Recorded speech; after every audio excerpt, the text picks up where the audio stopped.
Graça e paz, amados. Estamos de volta aqui, abençoados, falando sobre o assunto o bem e o mal no homem, parte 2. O bem e o mal no homem, parte 2. Então, como nós já falamos, vimos, mostramos para o sistema religioso que o mal, descrito por eles como Lúcifer, o anjo caído, né?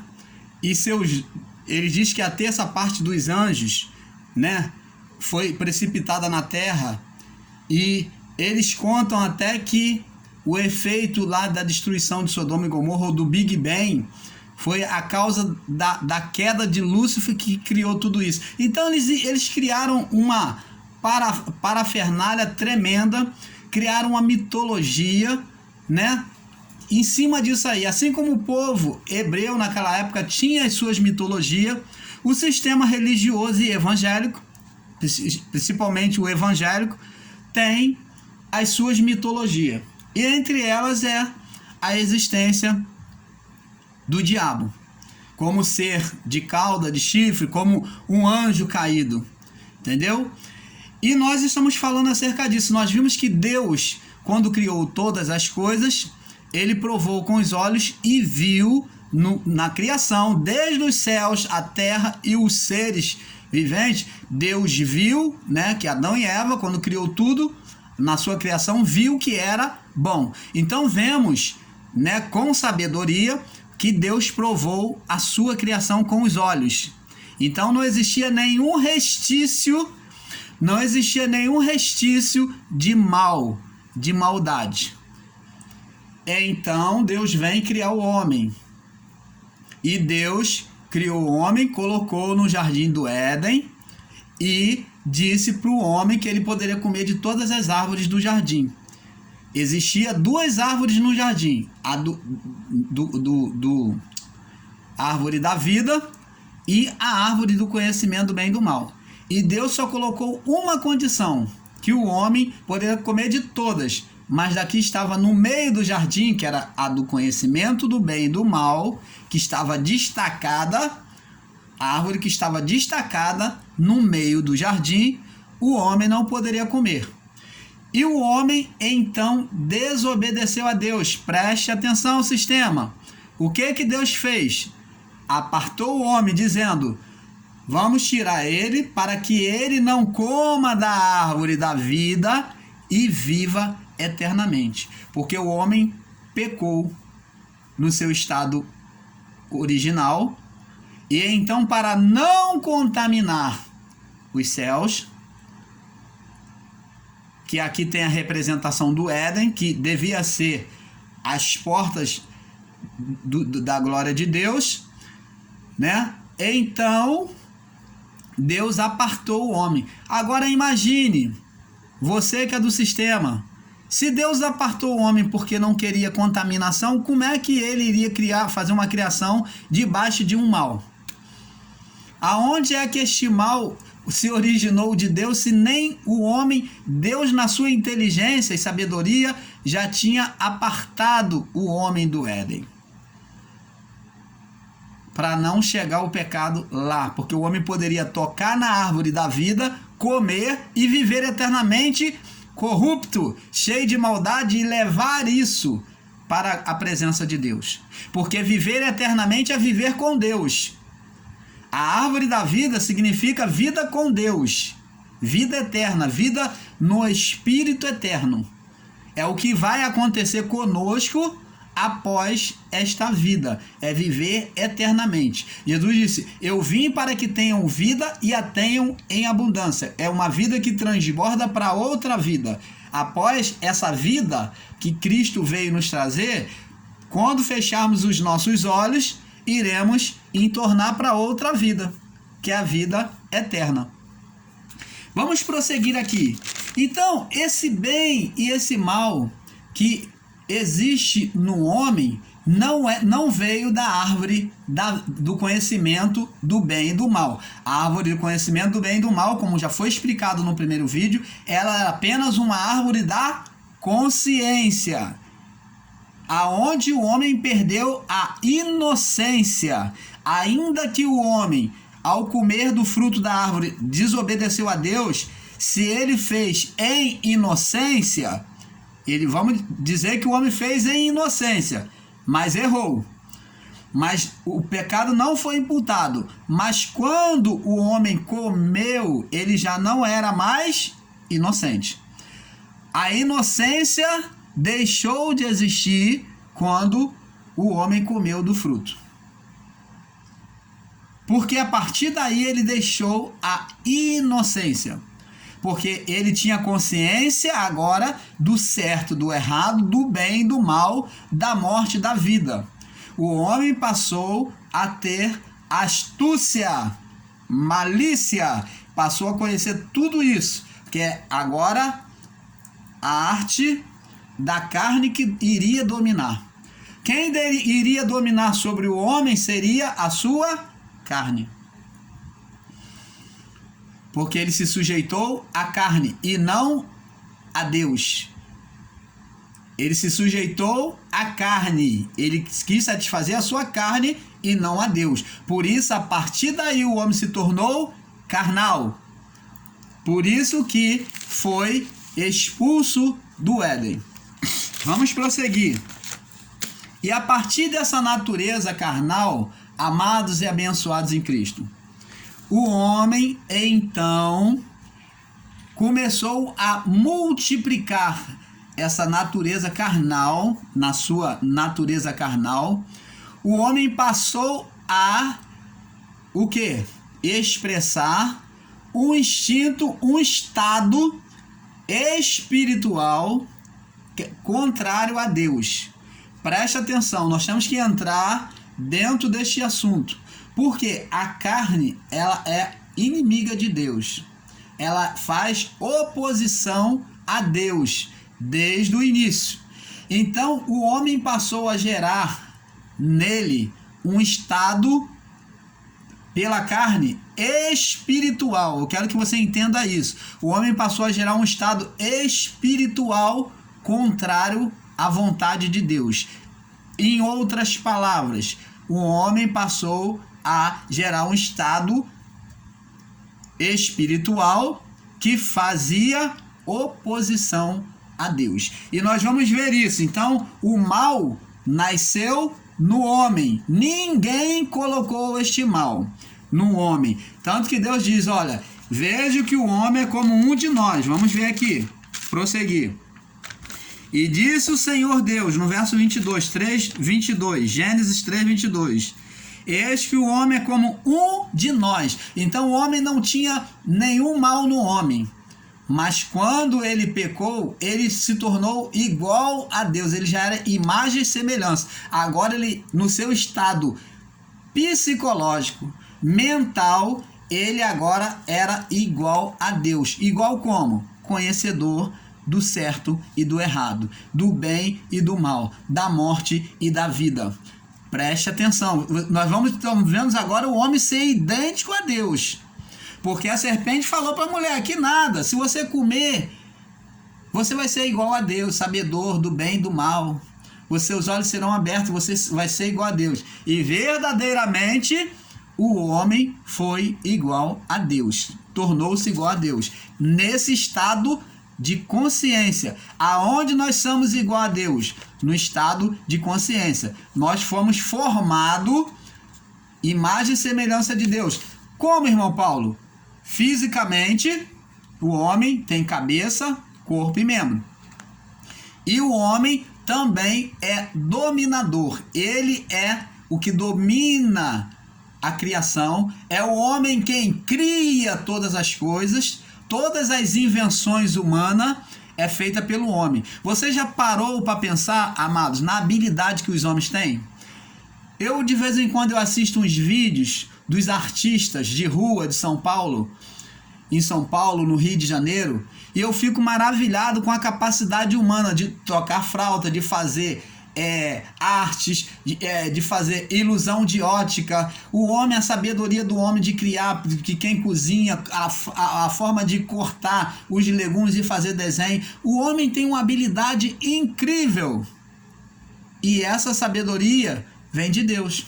O homem criou avião, criou helicóptero, criou o medicamento, o homem ele tem habilidade cirúrgica, né, nas mãos, né, aqui na sua mente. Então, olha só a infinita sabedoria divina. Isso tudo veio da consciência do saber. Isso tudo é a sabedoria divina do fruto que o homem comeu. É aí que está, porque o homem passou a saber o que é certo e o que é errado, o que pode e o que não pode, o bem e o mal, morte e vida.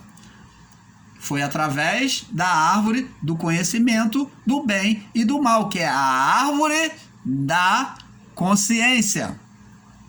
Vocês estão entendendo, amados? A partir daí, vemos aqui que a maldade do homem, no homem agora vai começar a se multiplicar nos passados tempos. Diz aqui no livro de Gênesis, capítulo 4, no verso 6, diz assim: E o Senhor disse a Caim: Por que te iraste? Isso foi quando eles foram oferecer ofertas de sacrifícios a Deus. Você vê que Deus sacrificou, como eu ensinei no primeiro vídeo, e o homem então vem fazendo agora essa prática, exercendo o sacerdócio para a purificação, para a aceitação de comunhão com Deus. Então, Caim e Abel veio sacrificar. De Abel, Deus recebeu a oferta, e de Caim, Deus não aceitou, diz a palavra. E então ele vem triste, se irou fortemente, descaiu o semblante. E no verso 6 o Senhor diz assim, Gênesis 4, 6. E o Senhor disse a Caim: Por que te iraste? Por que descaiu o teu semblante? Olha só que a ira já estava no coração de Caim. Ó, a carne já estava despertada, colocando ira em Caim. Já tinha ira na carne.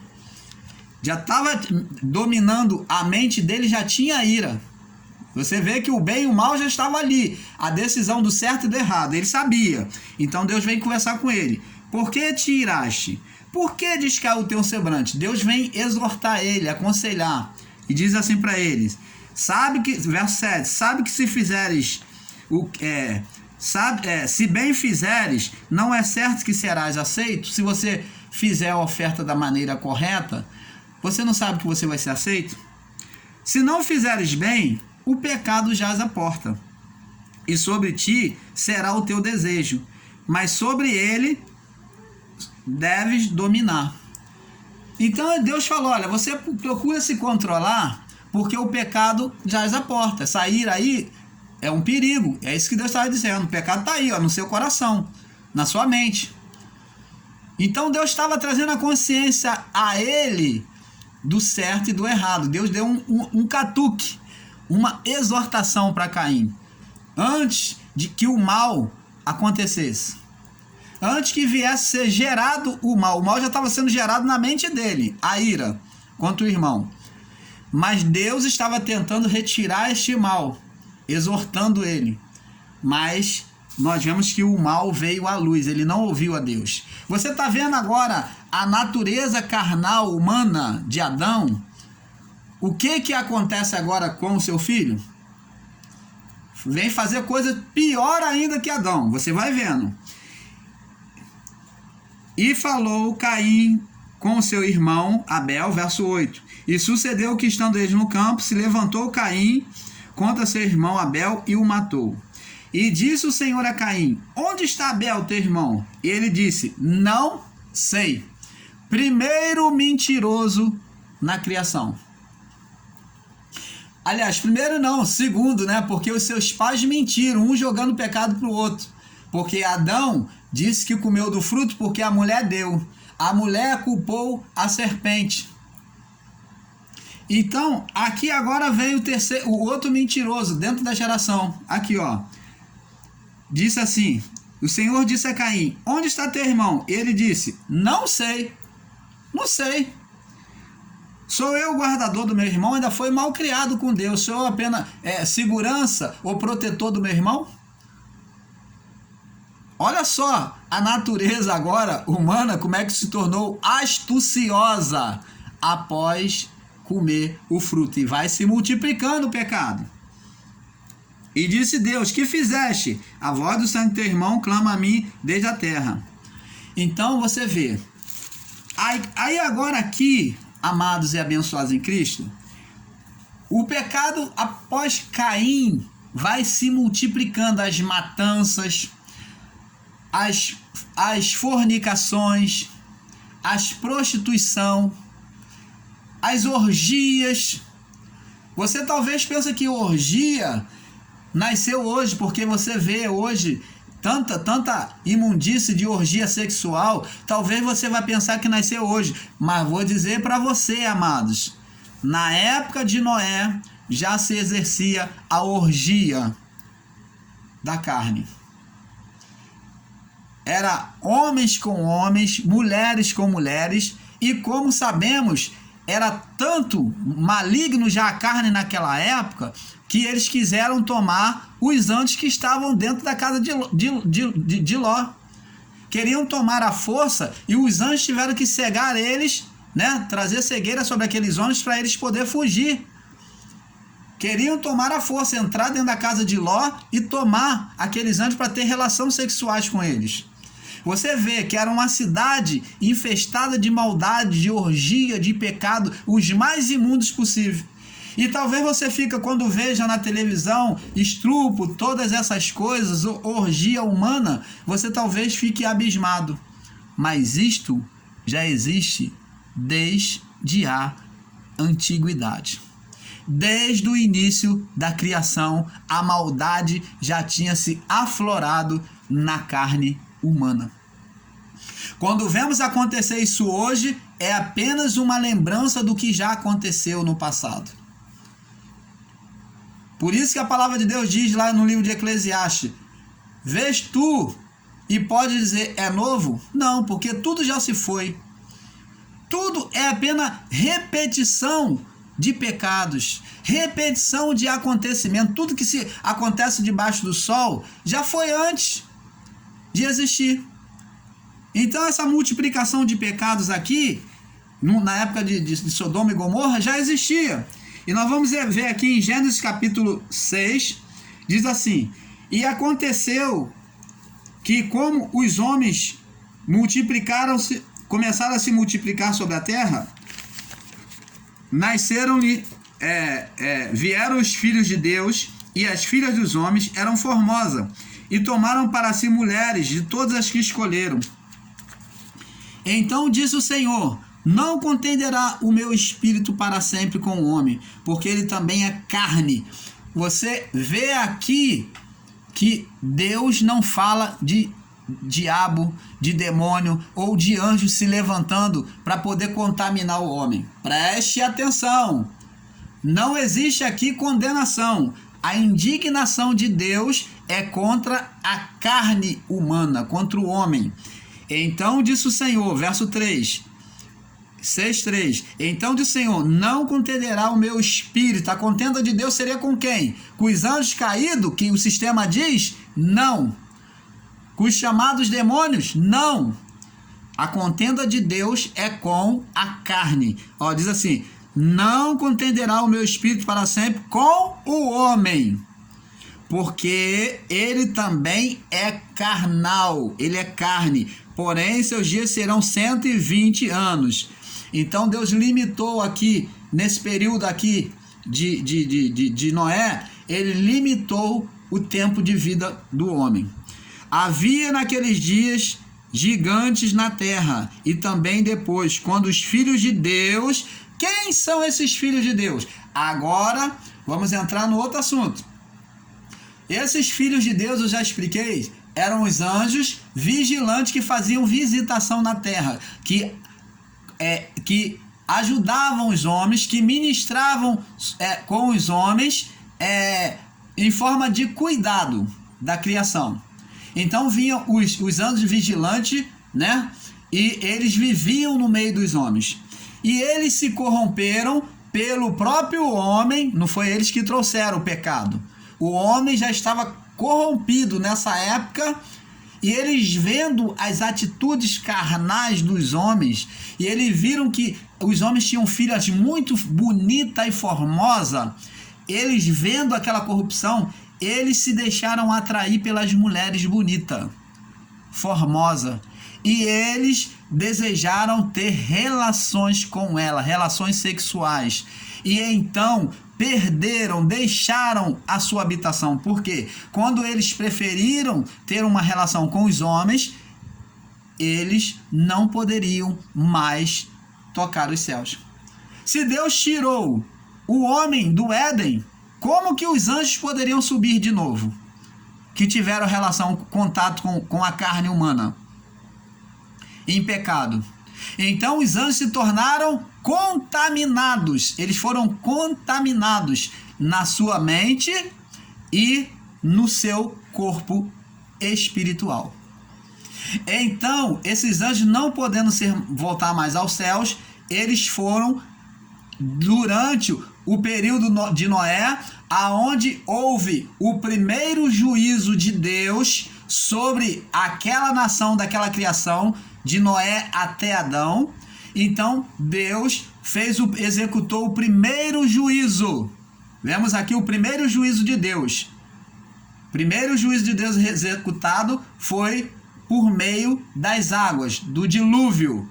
Então Deus ali consumiu toda aquela humanidade, aquela criação, e que se salvaram apenas 8 pessoas da família de Noé. Somente a família de Noé que entrou na arca, que não morreu no dilúvio. E aos anjos, irmão Paulo, o que aconteceu com os anjos que ficaram aqui? Eles foram aprisionados. Miguel, com os anjos de Deus, batalharam contra eles e aprisionaram eles em cadeias, né? Em cadeias no abismo. Estavam algemados, aprisionados em cadeias na profundidade da terra, em abismo, aqui mesmo. Então, esses anjos ficaram guardados ali, aprisionados, até o dia do juízo final. Quando aconteceu esse juízo final? Na volta de Cristo. Na volta de Cristo.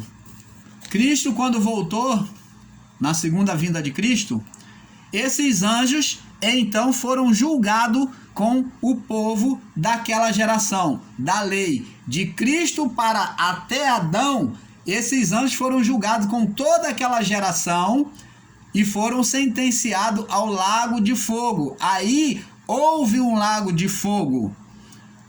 Houve um lago de fogo. Aí houve um lago de fogo para eles, que foi chamado de inferno. Então, quando Jesus ele fala sobre o inferno no chamado Novo Testamento do sistema, porque nós não temos os evangelhos como Novo Testamento, então Jesus fala do lago de fogo, serão lançados no lago de fogo. Mas ele fala olhando para aquele lixão onde era queimado os corpos. E que o juízo haveria sobre aquela geração, que seriam julgados por Deus e pelos anjos que ministravam. Aqueles anjos que ministravam iriam julgar os anjos que se perderam, que deixaram a sua habitação. E Judas, ele fala isso aqui no seu livro, no verso 5. Mas quero lembrar-vos como a quem já uma vez soube isso, que havendo o Senhor salvo um povo, o povo de Noé, aliás, o povo de Israel, aqui ele está falando do povo de Israel, tirando da terra do Egito, destruiu os que não creram. Está falando que Deus aqui, ele exerce justiça. É isso que Judas está falando, da justiça de Deus, do juízo. E os anjos que não guardaram o seu próprio principado, mas deixaram a sua própria habitação, reservou na escuridão, em prisões eternas, até o juízo daquele grande dia. Então, está falando que esses anjos foram o quê? Aprisionados em prisões eternas até o juízo daquele grande dia. Que grande dia é esse? É o dia do juízo final, aonde houve nos anos 70. Após Cristo ter morrido na cruz, passou-se um período, quando o templo veio abaixo, houve o juízo final. Quando Jerusalém foi sitiada e atacado o templo de Jerusalém, ali estaria como sinal acontecendo o juízo de Deus. Então a destruição do templo de Jerusalém é o marco, o simbólico da vinda de Cristo, aonde o juízo de Deus estava sendo executado naquele momento. Aonde houve matança dos cristãos, foi queimado o templo, saqueado, então houve muitas mortes. Então o juízo e a perseguição aos cristãos foi tremenda, foi sanguinária. Então, e aqueles que estavam desde a criação debaixo da sepultura foram julgados e os anjos foram condenados. Tá bom? Então, a não mais existir. Eles foram lançados em lago de fogo. Tá bom? É isso que eu quero que você entenda. O sistema ensina vocês deturpado. Então, vemos aqui que no dilúvio, o povo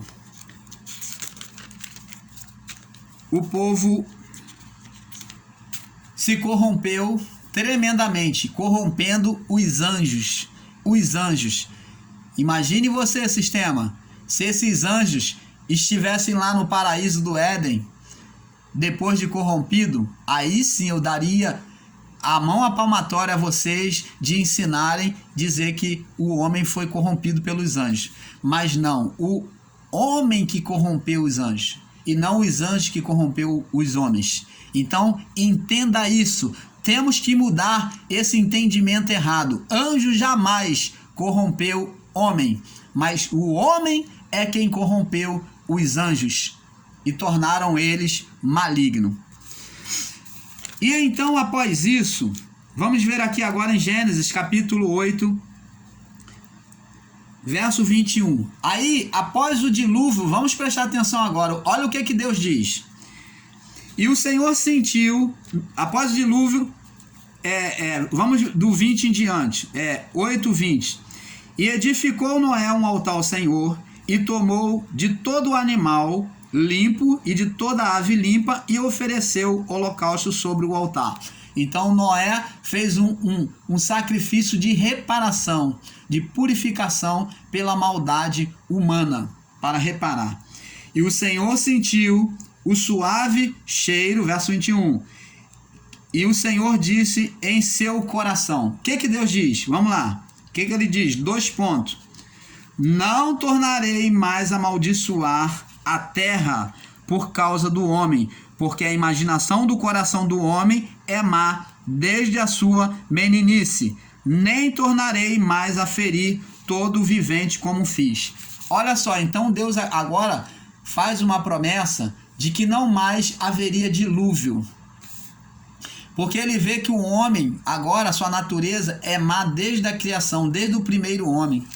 Que seria má, que a tendência seria se multiplicar. Então Deus falou, não vou mais fazer isso, porque não vai adiantar nada. Porque eu não posso castigar o justo por causa do pecador. Então, eu não vou mais fazer isso. Nem tornarei mais ferir a todo vivente como eu fiz. Então Deus agora diz que vai agora exercer misericórdia no seu juízo. Ele diz aqui, no verso 22, enquanto durar a terra, e sementeira e cega, e frio e calor, verão e inverno, dia e noite, não cessarão. Então Deus agora diz que o clima, as estações do tempo seria controlada. Ele não mais iria mudar, afetar a natureza para castigar o homem. Então você que muitas das vezes vê um temporal e diz, é Deus que está trazendo castigo. Olha, a natureza tem o seu curso. A natureza ela tem o lado bom e o lado mal. Como eu estive conversando com meu amigo Paulo, e nós estávamos falando sobre isso. O homem, ele tem a natureza boa e a natureza má. A natureza má, ela está sempre se levantando. Mas existe a natureza boa no homem, na carne humana. A carne, muitas vezes, ela se manifesta de forma boa. Mas quando a carne se manifesta de forma boa, é porque ela está se sujeitando ao espírito. Porque a carne em si, ela é má. Você imagine como nós somos fabricados. Vamos usar essa expressão, fabricado. Que viemos de um DNA de um para o outro, um para o outro, um para o outro. Imagine quantas maldades existe na carne humana desde a criação. Quanto conhecimento de maldade essa natureza aqui, ó, que existe em nós, existe desde a criação. Vem seguindo, vem aderindo. Por isso que você vê o sistema hoje, o sistema religioso, as igrejas chamadas igreja evangélica, diz que existe hereditariedade, espírito de hereditariedade. A pessoa tem uma doença e eles dizem que aquilo é um espírito de hereditariedade, mas não. Muitas das vezes ela traz a doença justamente pelo gene dos seus antepassados, os seus pais. Então, ela já traz ali, o pai fumava muito, e às vezes o outro que nunca fumou, nasceu lá o neném, nunca fumou, mas traz aquela doença do cigarro, de tanto fumar, traz no pulmão, traz no sangue. Por quê? Porque essa é a maldade da carne no próprio homem, que vai passando de geração a geração. Uma doença que vem hereditária. E que é coisa da carne e não espiritual. Deus pode curar? Pode. Mas também não pode, se ele não quiser. Como o cego. Quem pecou para que ele nascesse cego? Jesus falou, nem ele pecou, nem seus pais. Ele nasceu assim para que se manifestasse nele a glória de Deus. Então, se for pela vontade de Deus, da pessoa nascer doente, com uma doença hereditária, e for a vontade de Deus manifestar nela a glória, ele vai manifestar, como no cego. Ou se não, vai morrer naquele estado. Mas o que é mais importante? É o corpo ou o espírito? É o espírito. Porque o espírito é a vida dela em Deus. Mas a carne vai morrer. A carne vai voltar ao pó. E o espírito volta para Deus. Nós vamos prosseguir no próximo vídeo, amado. Na parte 3, tá bom? O bem e o mal no homem, parte 3. Fique na paz.